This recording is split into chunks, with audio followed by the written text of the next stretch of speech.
नमस्कार। इन खबर में आपका स्वागत है। भारत और चीन के बीच सीमा पर चल रहे तनाव के दरमियान आज भारतीय प्रधानमंत्री नरेंद्र मोदी ने रूस के राष्ट्रपति व्लादिमीर पुतिन को फ़ोन किया।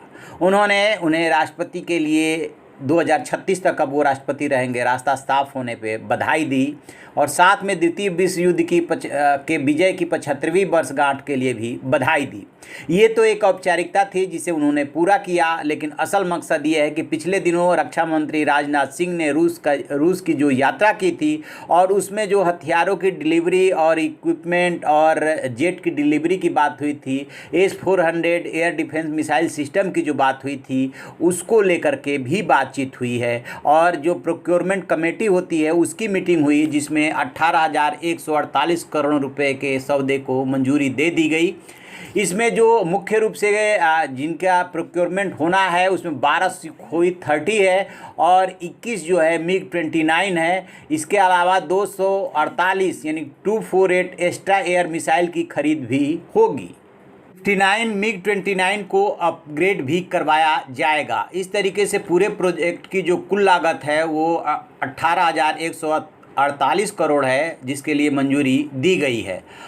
DRDO द्वारा, ये भारत की संस्था है, defence research and development organisation, इनके द्वारा 1000 किलोमीटर रेंज वाली क्रूज मिसाइल के डिजाइन को भी मंजूरी मिल गई है। रक्षा मंत्रालय ने बताया है कि रक्षा अधिग्रहण परिषद ने कुल 38,900 करोड़ रुपए के प्रपोजल्स को मंजूरी दी है, जिसमें 31,000 करोड़ भारतीय इंडस्ट्री से होंगे। इन पैसों से पिनाका रॉकेट लॉन्चर, गोला बारूद खरीदा जाएगा, लड़ाकू वाहनों की अपग्रेडिंग की जाएगी।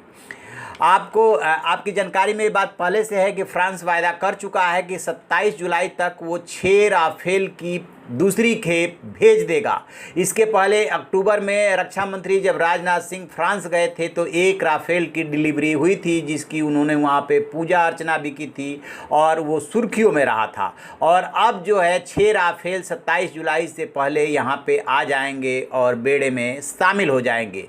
तो चीन के साथ जो तनाव चल रहा है उसके मद्देनज़र भारत जो अपनी सामरिक, कूटनीतिक और हथियार की तैयारियों में जुटा हुआ है, वो ये जो है कदम काफ़ी महत्वपूर्ण माना जा रहा है। और चीन चूँकि घेराबंदी कर रहा है भारत की और इस समय कूटनीति जो है चरम पे है, उस लिहाज से यदि रसिया भारत के साथ आता है तो ये बड़ी बात है। और रसिया ने ये इशारा चीन को कर दिया है कि सीमा पे जो भारत के साथ तनाव चल रहा है वो उसमें कहीं ना कहीं भारत के साथ है, क्योंकि ये बात सबको पता है कि वहाँ पे गलती किसकी है, किसने सबसे पहले वहाँ पे सीमा पे छेड़छाड़ शुरू की थी।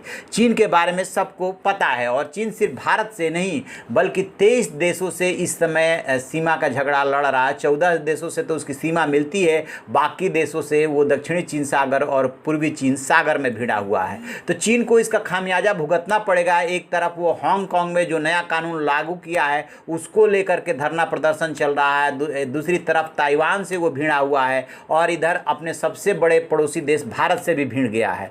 म्यांमार ने अलग आरोप लगाया है कि वो वहाँ पे उग्रवादियों को सपोर्ट कर रहा है, हथियार की सप्लाई कर रहा है। चीन पे खुल्ला आरोप लगाया है। तो इस तरीके से चीन की स्थिति अच्छी नहीं है। अब भारत देखते हैं कि कब और कैसे चीन को फाइनल जवाब देता है, क्योंकि वार्ता भी चल रही है। यदि वार्ता से कोई नतीजा निकल जाता है बहुत अच्छी बात है, नहीं तो फिर दोनों देश जंग की तरफ बढ़ रहे हैं, अपनी तैयारी कर रहे हैं। तो आप ऐसी खबरों के लिए देखते रहिए हमारा डिजिटल चैनल इन खबर। Thank you. इन खबर चैनल को सब्सक्राइब करें और बेल आइकन दबाना